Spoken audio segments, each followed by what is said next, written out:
Bienvenue dans cette nouvelle vidéo, concentrée sur 6ix9ine Tekashi. Condamné à 2 ans de réclusion, le rappeur de Brooklyn, qui a témoigné contre ses anciens camarades de gang, purge la fin de sa peine à domicile à cause du coronavirus. Il vient de sortir de prison et reste sous la menace de ses anciens camarades de gang. Mais plutôt que de faire profil bas, le rappeur new-yorkais Tekashi 6ix9ine a sorti vendredi une nouvelle vidéo et pulvérisé le record de visionnage pour un live sur Instagram avec un live qui a atteint 2 millions d'internautes. Ce dernier a battu le record du live le plus vu par des millions d'internautes en quelques heures, mais avant de continuer, découvrons un peu qui est ce rappeur aux tresses arc-en-ciel. Qui est vraiment 6ix9ine, ce rappeur qui affole la toile ces 2 dernières années? Pourquoi la justice l'a-t-elle libéré? Et risque-t-il sa vie dehors? Mais avant de commencer, n'hésitez pas à liker cette vidéo et de vous abonner et d'activer la cloche de notification pour ne rater aucune vidéo de notre chaîne. C'est parti! Né à Brooklyn, dans l'état de New York, 6ix9ine, ou Daniel Hernandez de son vrai nom, est d'origine mexicaine par sa mère et portoricaine par son père. Ce dernier n'a alors que 13 ans, à la mort de son père, qui a été assassiné devant ses yeux et a été une épreuve bouleversante pour le natif de Brooklyn. Pour aider sa mère, il se tourne vers le trafic de substances illicites. Une activité pour laquelle il abandonne l'école et connaît ses premiers problèmes avec la justice. Il commença sa carrière dans cette période difficile où ses ennuis avec la justice s'accumulaient. En 2014, 6ix9ine sort ses premiers morceaux. Plus le temps passe, plus sa carrière devient intéressante. Le rappeur se démarque par un look très coloré, cheveux arc-en-ciel, tatouages sur le visage et un protège-dents flashy. Sa passion pour les tatouages est si grande qu'il se fait inscrire des 6ix9ine, ou 69, un peu partout sur son corps, même sur son visage. Vous avez compris, son look extraverti a contribué à son succès actuel.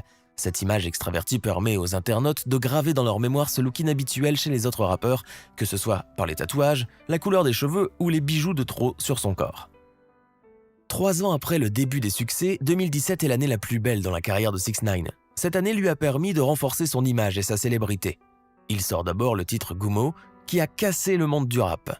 Ce clip a été vu par plus de 350 millions d'internautes, ce qui lui a permis de se propulser dans le monde du rap et de jouer dans la cour des grands. Ses clips postés sur YouTube dépassent le milliard de vues. 6ix9ine est devenu rapidement un phénomène du rap américain, que ce soit pour son look extraverti, mais aussi par son image gang, qu'il a toujours exposée dans ses vidéos. Il fait beaucoup parler de lui à travers ses ennuis judiciaires, mais aussi par la trahison de son gang. Avant de parler de cette affaire, dans ce clip, 6ix9ine cherchait à jouer sur l'imagerie des gangs qui a marqué le rap californien des années 80 et 90. Le rappeur paradait dans le clip avec des membres du gang des 9 Trey Gangsta Bloods. À la fin de la même année, il lance le clip Kuda, dans lequel des membres des Bloods et des Crips apparaissent. Il réalise rapidement le succès et devient l'un des rappeurs les plus suivis des États-Unis. Surfant sur le buzz de ces 2 chansons, il sort à l'été 2018 2 nouveaux clips.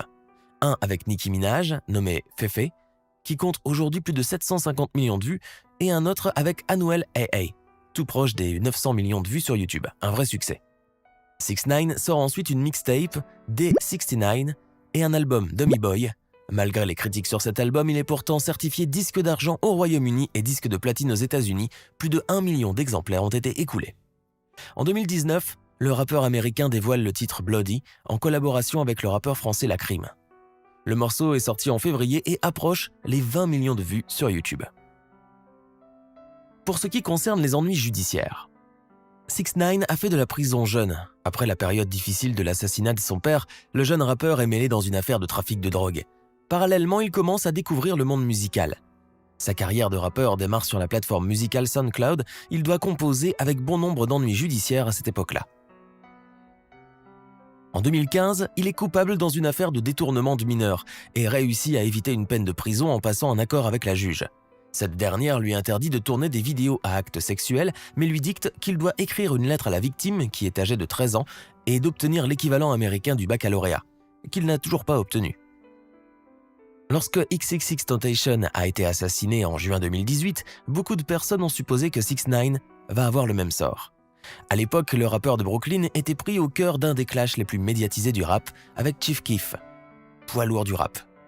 En fait, il est en froid avec une bonne partie de la scène rap de Chicago.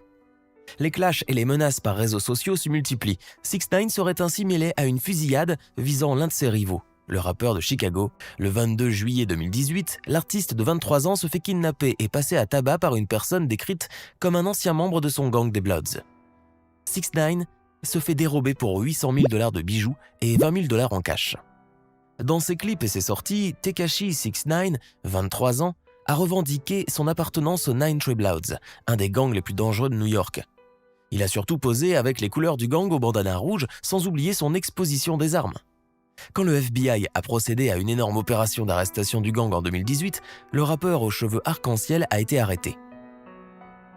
Tekashi 69, de surnom, a été arrêté par le FBI et placé en détention provisoire.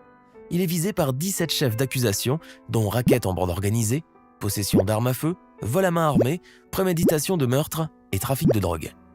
Ça fait beaucoup pour le jeune rappeur. Il risque la prison pour plusieurs années. En janvier 2019, il change de stratégie et passe un accord avec les fédéraux pour 9 de ses chefs d'accusation. Il devient surtout témoin coopérant, livrant notamment plusieurs noms à la justice.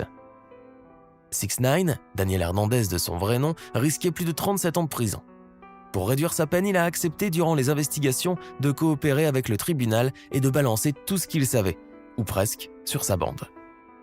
Non seulement les internautes lui ont donné le surnom « la balance du rap », mais aussi sa vie est maintenant menacée puisqu'il a trahi son gang, l'une des organisations les plus dangereuses de New York. Il a offert à la justice un bon menu, entrée, plats et desserts avec toutes les informations du gang, y compris les noms des personnes. On est choqué de savoir que même Cardi B appartient au gang. La justice a certes aimé le menu offert par 69, malgré le bon repas, la justice décida de ne pas le libérer, mais de réduire sa peine de prison. Il doit effectuer 300 heures de travaux d'intérêt général. Il a également écopé d'une amende de 35 000 $. Une petite somme pour le natif de Brooklyn. Elle doit correspondre au montant des liasses qu'il jette dans ses clips ou dans les nightclubs. Ce statut de balance va lui permettre de sortir de prison en 2020, mais sa vie est en danger. 69 et sa famille sont menacés de mort par les membres de son ancien gang, les Gangsta Bloods. Ainsi, le rappeur pourrait changer de visage pour commencer une nouvelle vie. Cette histoire a connu un buzz mondial énorme.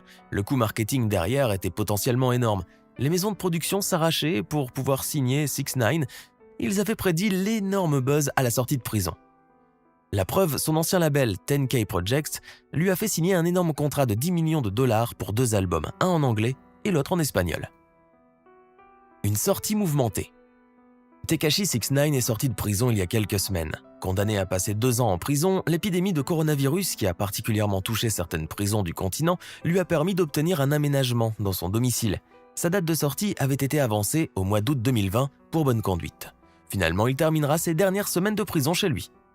Plus d'1 an et demi après son arrestation, qui avait précédé de très longs mois d'incarcération, 69 fait son grand retour musical le 8 mai en dévoilant son premier single après sa sortie, Gooba. Avec son deal à 10 millions de dollars, signé avec le label 10K Projects, Tekashi 69 vient donc d'en dévoiler le premier extrait. Un single dans lequel il mélange anglais et espagnol, dans le clip il paraît plus confiant que jamais arborant sa chevelure multicolore et des filles extravagantes. Ce titre, qui a été accompagné d'un clip, a dépassé les 90 millions de vues sur YouTube en 3 jours. Aucune chanson hip-hop n'a jamais fait mieux que Gooba en 24 heures dans l'histoire de la plateforme américaine de vidéo. Avec environ 43 millions de vues en une seule journée, le morceau a fait mieux que Killshot d'Eminem en 2018. Et ça, c'est un record. Quelques minutes après, il est également apparu pour la première fois en public lors d'un live sur Instagram. L'occasion pour lui de célébrer sa libération ainsi que le succès de son nouveau clip qui cumulait plus de 500 000 vues en moins d'une demi-heure. De nombreux internautes étaient au rendez-vous et ce sont près de 2 millions de personnes qui ont été au rendez-vous. Un record sur Instagram. Face à ce nombre impressionnant de spectateurs, 69 a profité de cette occasion pour se moquer de ceux qui se réjouissaient de sa menace de mort après qu'il ait balancé ses anciens compagnons à la police. Il en a d'ailleurs profité pour justifier sa collaboration avec la justice, expliquant que ses parents avaient été menacés, qu'il s'est fait kidnapper et que son ex-petite amie avait couché avec ses anciens amis. Autant de raisons qui l'ont poussé à tourner le dos à son gang. Pensez-vous que son gang va se venger et qu'il va subir le même sort que XXXTentacion? Et va-t-il retrouver sa notoriété d'avant? Faites-nous savoir votre ressenti dans les commentaires et à la prochaine vidéo.